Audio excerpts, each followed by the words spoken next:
CPC. Eu vou tentar responder algumas perguntas que muita gente já vem fazendo, seja pessoalmente ou rede social, né? Muita gente pergunta, o novo código vai vir mesmo ou não?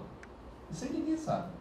Então, por mais que digam que vai vir esse ano, vai vir não sei o quê, a real é que ninguém sabe. Para você ter ideia, disseram que com certeza absoluta viria até o meio desse ano. Era certeza absoluta, os parlamentares dizendo, até hoje nada. Aí depois disseram que ia esperar o primeiro turno, que ia ser entre o primeiro e o segundo turno. E aí com certeza votaria também. Até hoje nada. Aí já disseram que seria a semana passada, também não foi. Aí estão dizendo que daqui a 2 semanas. Daqui já está acabando já o ano, estamos aí praticamente no recesso. Eu acho muito difícil ser votado esse ano. E ano que vem, qual que é o problema do ano que vem? Como vai mudar 1/3 do Senado, é 1/3 de senadores novos que vão querer botar a assinatura deles no código. De querer rever alguma coisa, estudar, botar ali um artigo que ele acha interessante, ou vetar alguma coisa. Na verdade, está corrigindo. Eles não podem agora, no Senado, incluir alguma coisa. Então, o que eles podem fazer agora é o seguinte, ou mantém o que a Câmara fez, vota aprovando, ou rejeita. Então, é só aprovar ou rejeitar. Eles não podem dizer, tem uma ideia interessante aqui, ó, bora incluir no novo código. Isso eles não podem fazer mais. Essa fase passou já. Eu acho que existe até uma boa chance, hein? Estou até qualificando aqui, de não vir esse novo código. E por que eu acho que tem essa chance aí? Primeiro que 1/3 dos senadores vão vir aí querendo botar a sua mão em cima do código. E isso já vai atrasar durante muito tempo. Porque cada um que pegar para dar uma olhadinha, tal, não sei o quê, querer mostrar serviço, já vai dar um atraso aí. Segundo, existem alguns pontos muito polêmicos do código, vamos até tratar deles aqui, que embarreiram, dificultam a aprovação dele. Então, vou até falar para vocês quais seriam esses pontos. Mas tem muita crítica contra esse novo código aí que pode atrapalhar a aprovação. Então, acho que é importante até não esquecer dessa possibilidade de que talvez ele nem seja aprovado. Então, acho que é importante pensar nisso. Tem 3 vertentes lá no Congresso Nacional. Uma, vai ser aprovado do jeito que está. 2, não vai ser aprovado e não tem código nenhum, esquece. Ou 3, vem, na verdade, uma lei ordinária trazendo as principais mudanças para o código atual. Então, eles mantêm o código atual e as principais mudanças vão incluir por uma lei ordinária. Então, tem essa ideia também aí em voga. Qual das 3 posições vai prevalecer? É o que eu te falei. Ninguém sabe. Mas é bom a gente já ir pensando no novo código aí, o que é que está acontecendo, porque eu acho que alguma mudança vai ter. Seja por uma lei ordinária, seja vindo um novo código completo, alterando aí toda essa ordem jurídica. Então, eu dividi a palestra aqui em quatro partes. O que eu pensei para a gente fazer? Primeiro, fazer uma contextualização de como que está tramitando esse novo código e como é que tramitou o anterior, o atual, o vigente. Depois, entrar nas principais críticas ao projeto. O que é de maior peso contra o novo código? Tratar isso. Terceiro, as principais inovações, que eu acho um ponto importante para vocês. Eu acho que a maioria aqui advoga o trabalho com direito, para saber o que é que pode ser que vá mudar. E quarto, perguntas. Quem quiser perguntar aí, fica à vontade para a gente debater. Tranquilo? Então, olha só. Primeiro aspecto nosso aí, vamos fazer aqui uma comparação do código atual com o código que está em tramitação. O código 73, posso escrever aqui? Posso? Pode, né? Ou a filmagem não pega? Pode, né? Então, olha só. Fazer uma comparação aqui, CPC 73, que é o que temos hoje, comparando com o projeto que está em andamento. Então, fazer uma comparação com o novo CPC. Olha só. O CPC 73, olha, é bom a gente acompanhar o que é que foi acontecendo aí. A elaboração dele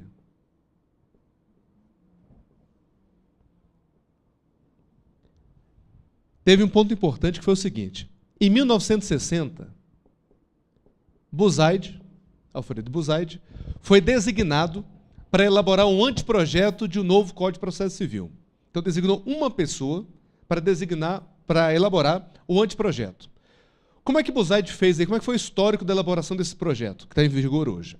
Buzaide pegou o que havia de mais moderno, à época, de Código de Processo Civil do mundo inteiro. Então, ele pegou o austríaco, o italiano, de vários países. Ele pegou o que já vinha sendo aplicado em outros países, condensou o que havia de melhor, e a partir daí ele foi tendo as ideias para poder elaborar o nosso projeto. Quando foi em 64, ele apresenta esse projeto ao Congresso Nacional. Leva o projeto ao Congresso Nacional. Então perceba que ele passou aí 4 anos para elaborar o anteprojeto. Quer dizer, um tempo bem extenso aí, né? Não tem registro se havia assim, uma equipe, uma comissão. Formalmente não tinha. Então, se teve, foi alguma coisa por conta própria, que ele juntou ali alguns professores auxiliares, provavelmente deve ter juntado, para poder auxiliar no trabalho. Mas não era uma comissão. Ele foi designado individualmente para elaborar esse anteprojeto. É bom entender também o seguinte, quem que era Buzaide?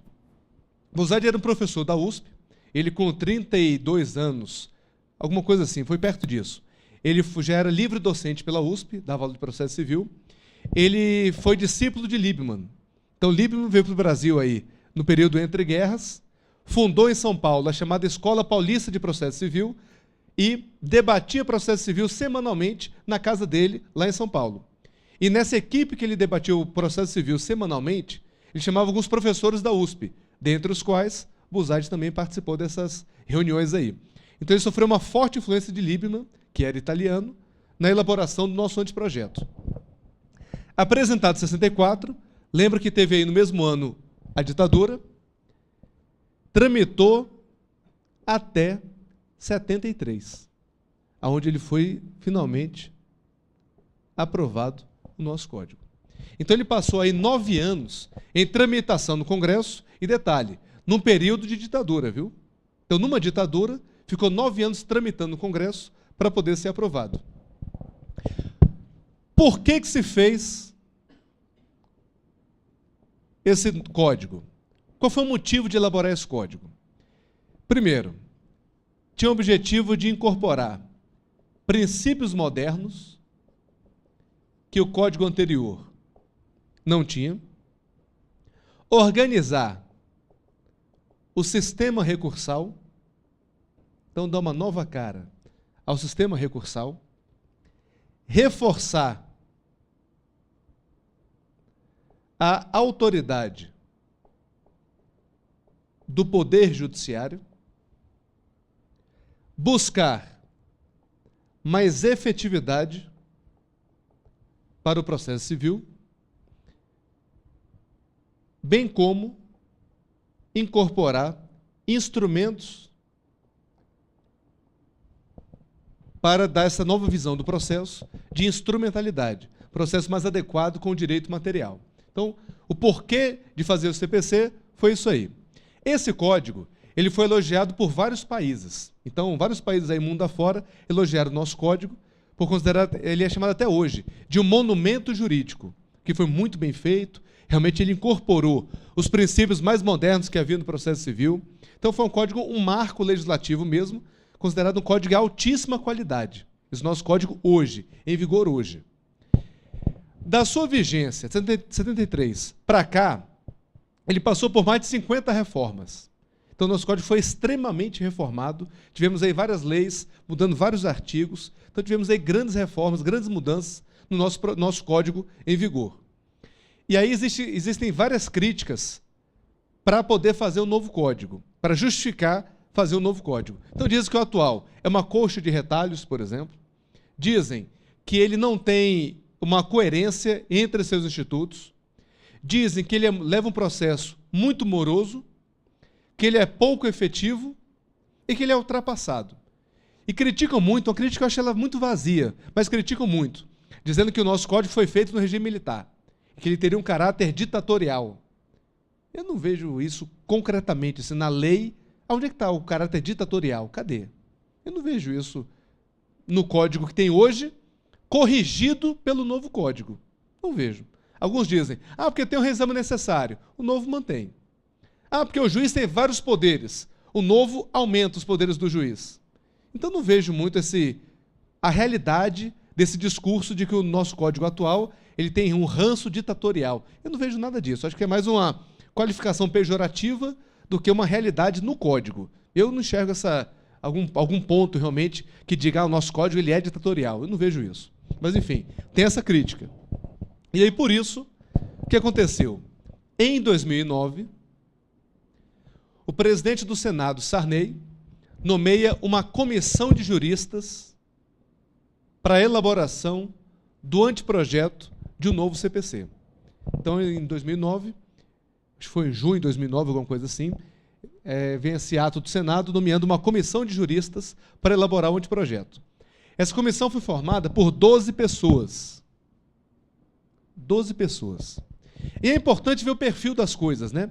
12 pessoas. Das 12, um só, até ver se é isso mesmo, vou passar aqui para vocês, olha só. Apenas dois membros são fora do eixo Brasília, Rio, São Paulo e Minas. Quer dizer, concentrou muito, então, aonde? Centro-Oeste, Sudeste. Tem um do Piauí e um do Rio Grande do Sul. Só. O resto é DF, Minas, São Paulo. Eu acho que nem Rio. Não, e Rio também. Rio também. Então, quer dizer, ficou muito concentrado aqui. Isso é um aspecto ruim. Por quê? Porque você tem que enxergar o Brasil como um todo e ver as diferenças que existem.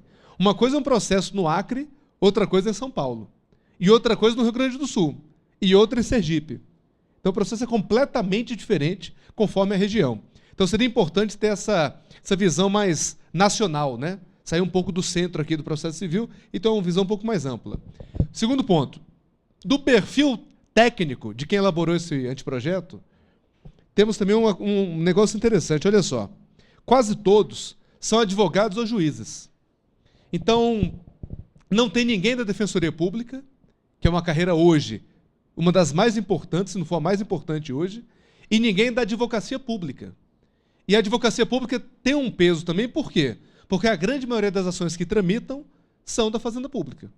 Então, seria interessante ter uma visão de quem é lá de dentro para poder dizer, olha, como é que a gente pode corrigir isso? 60% dos processos, a Fazenda Pública é parte. Como que a gente pode eliminar, reduzir o número de processos? Então, quem é de dentro poderia contribuir mais com isso. Então, foi uma comissão pouco heterogênea, muito parecida. O mesmo círculo aqui de grupos e o mesmo tipo de carreira de profissional que atuou. Mas, enfim, elaborado esse projeto, demorou 9 meses. Então, 9 meses depois, foi apresentado no Congresso Nacional esse anteprojeto. Lá no Senado Federal, o anteprojeto foi apresentado em junho, foi alguma coisa por aí, junho, no final do ano, em dezembro, já estava aprovado já. Não teve emenda, discussão, destaque, debate, nada. Ele passou escorregando, assim, ele entrou, escorregou e foi aprovado, ninguém nem viu que foi aprovado. Quando viu, foi aprovado, já foi. Aprovou, passou. Foi escorregado no Senado. Quando chegou na Câmara, aí os deputados botaram um pé no freio, disseram, não, peraí, tem que ver isso com mais calma, isso é um projeto importante, tem que ver com mais calma.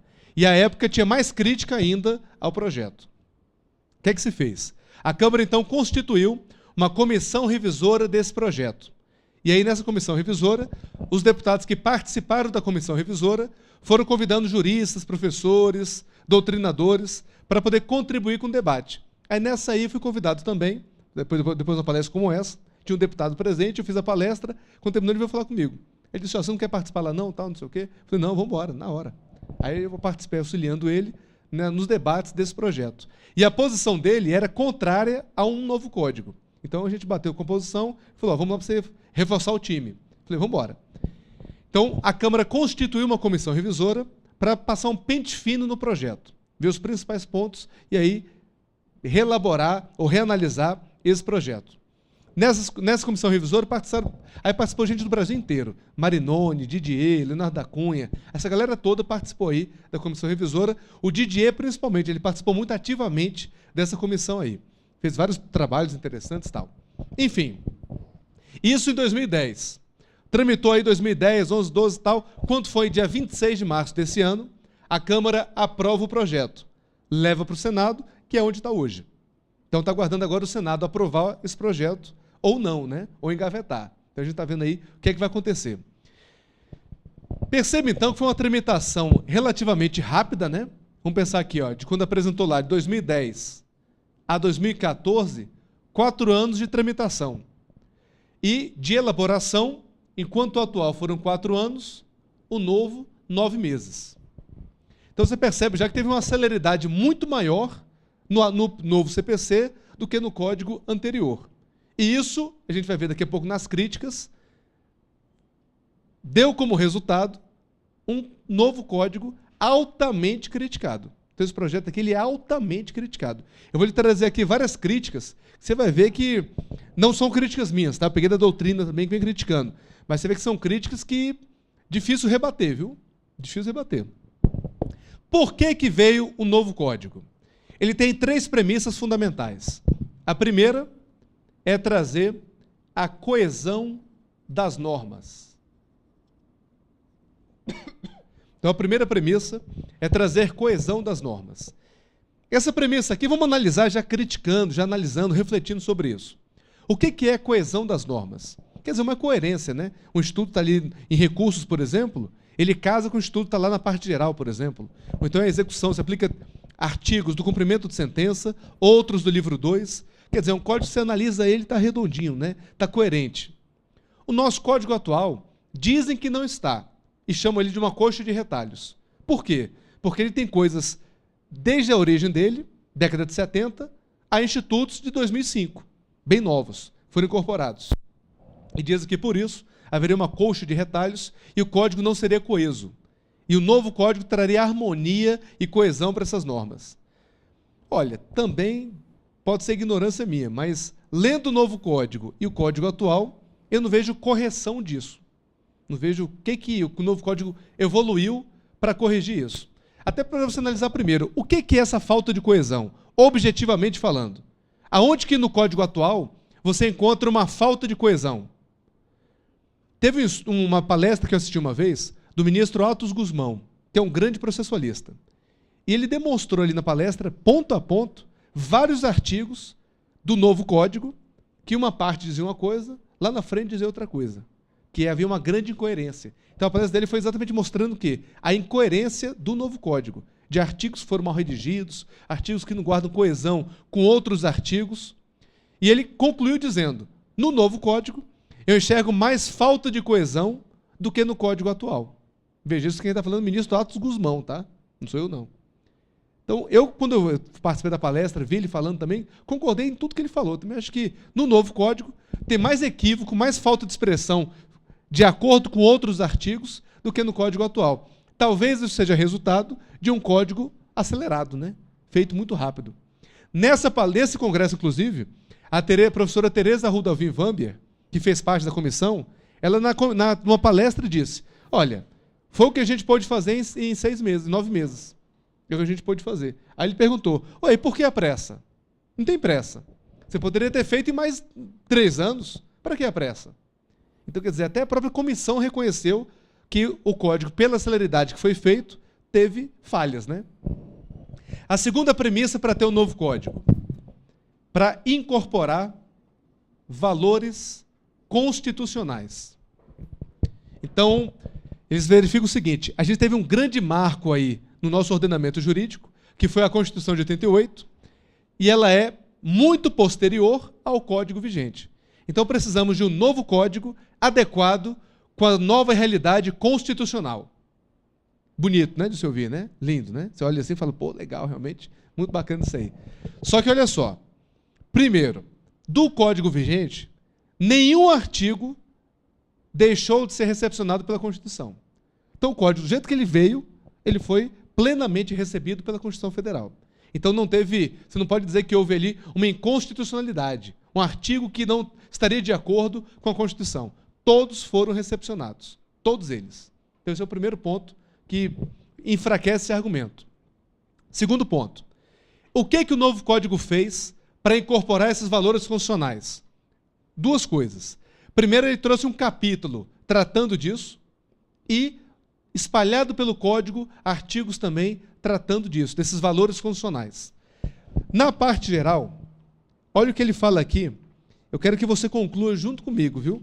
Eu quero te convencer, mas não quero. Tá? Eu quero te convencer, mas se você resistir, tiver argumento contrário, melhor ainda. Mas olha só. Tem aqui, ó, livro 1, título 1, capítulo 1. Dos princípios e das garantias fundamentais do processo civil. Então, ele foi incorporar aqui ao CPC essas premissas. São 11 artigos. Deixa eu até confirmar se é isso mesmo. Até para não falar besteira aqui. Olha só, exatamente. São 11 artigos. Dos 11 artigos, me debrucei sobre eles, verifiquei o seguinte: dos 11, 9 são inúteis. Inúteis. Não serve para nada. Por exemplo, não se excluirá da apreciação jurisdicional ameaça ou lesão a direito. Isso é na Constituição. Não tem para que estar aqui. As partes têm direito de obter em prazo razoável a solução integral da lide, incluída a atividade satisfativa. Também já está na Constituição. Razoável duração do processo, celeridade. Não tem para que estar aqui também. As partes têm direito de participar ativamente do processo. Quer dizer, são artigos que ou trazem intenções que já estão na Constituição, expressões que já estão na Constituição, ou artigos vazios, que não tem muito uma inovação. Eu li um artigo uma vez, não lembro de quem, mas um artigo interessante, que ele dizia o seguinte, que a regência do novo Código sobre isso, ela se limita a ser uma carta de intenções. Como assim uma carta de intenções? O processo tem que ter uma duração razoável. A lei não exclui da apreciação do Poder Judiciário lesão ou ameaça a direito. As partes têm direito a uma satisfação da lide. Tudo bem, os direitos temos. Só que o processo civil ele não é feito para trazer uma carta de intenções. Ah, vou te dar um processo justo, rápido, razoável. Ele não é feito para isso. O processo civil é feito para quê? Para trazer instrumentos que realizem isso.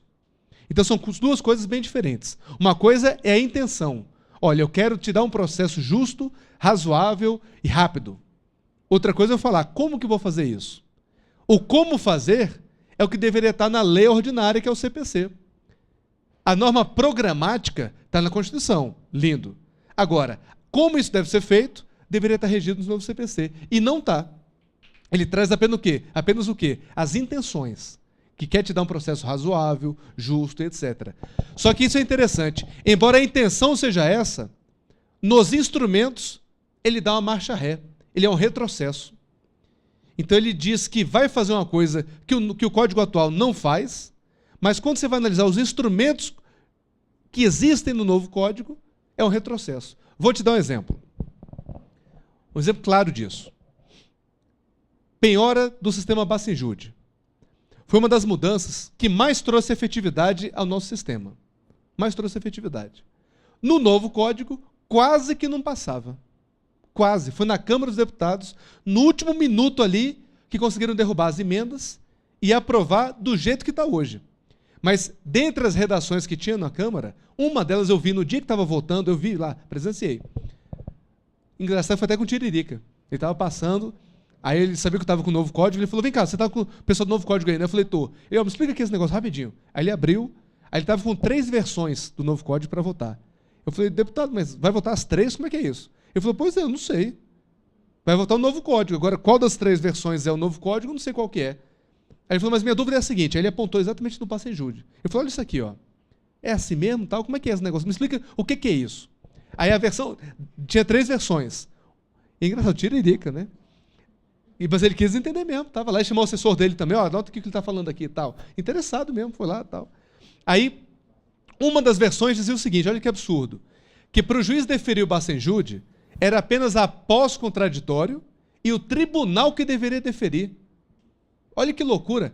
Tinha que ter contraditório. Amigo, eu vou pegar teu dinheiro, viu? Corre no banco e saca lá, viu? Senão eu vou pegar o teu dinheiro. Quer dizer, ele avisa antes e só o tribunal, quer dizer, o juiz não tem competência para julgar um negócio desse. O juiz pode dar uma sentença, mas não pode mandar fazer um Bacenjude. Olha que loucura que tinha. E estava lá, quase não passava, quase passava isso, aliás. Então você vê, o novo código, esse era um dos instrumentos que estavam lá, ainda bem que tiraram, e tem outros, por exemplo, o usufruto, que existe hoje no nosso código, é um instrumento altamente efetivo, embora pouco utilizado, mas que no projeto não tem. Eles tiram o usufruto. É uma marcha ré. Tira o usufruto. Então, quer dizer, e deixa de avançar. Se discute muito sobre o que poderia ser feito para melhor na execução. A Fundação Getúlio Vargas tem um estudo concluindo que 70% dos processos travam na execução. Então, o que mais precisa de reforma é a execução. E o novo código praticamente não reforma. E as mudanças que traz retrocedem os poucos passos que andamos. Vou te dar aqui um exemplo que está no código, no novo código, que é pior do que o atual. Hoje, para você oferecer impugnação ao cumprimento de sentença, deve garantir o juízo. Isso traz efetividade. Porque se você quer discutir e vai atrasar o processo, pelo menos está garantido ali bonitinho, o credor está garantido. O novo código dispensa a garantia. Ele quase que transforma a impugnação numa contestação. Quer dizer, o processo não vai acabar nunca, né? Porque o cara ainda vai discutir de novo, equiparado a uma contestação. Quer dizer, ele atrapalhou a efetividade do processo.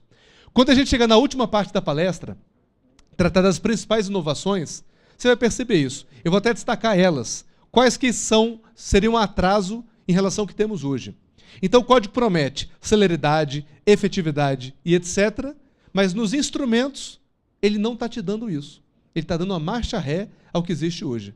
Essa é uma grande crítica que se tem ao argumento de que o código deveria incorporar os valores constitucionais e perdeu a oportunidade. Não fez isso e deu marcha ré, principalmente no quesito efetividade. Então ele pouco avança e, em alguns pontos, ainda tem marcha ré. Rafael, mas não serve para nada? Não, alguns pontos são bons, a gente vai ver aqui. Mas, para a importância de novo código, pouco se avança. Para o custo que se tem de novo código, pouco se avança. A crítica que se faz é essa. Poderia ter avançado mais. Principalmente para incorporar princípios relativos à cultura de pacificação de direitos. Que o novo código praticamente não avança nada nisso. Muito pouco. Mas, enfim, essa aqui é uma premissa. A outra premissa do novo código é para realizar a redução de demandas. A redução de demandas. Esse ponto aqui também é importante. Reduzir processos, reduzir demanda, se reduz de duas formas. Juntas ou não. Primeiro, tem que fechar a torneira e, segundo, tem que enxugar mais rápido. Não adianta você enxugar e estar a torneira aberta ou você fechar a torneira e não enxugar. Então tem que fazer as duas coisas. Tem que resolver o problema da entrada de processo e da saída de processo. Eu estou dizendo aqui em metáfora. Então você tem que diminuir o número de processos que entra e aumentar o número de processos que é julgado, que sai. É matemática, não tem outra conta. Isso é para reduzir o número de demandas. Só que a preocupação do novo código foi muito mais em dar vazão, saída aos processos. Não se preocupou muito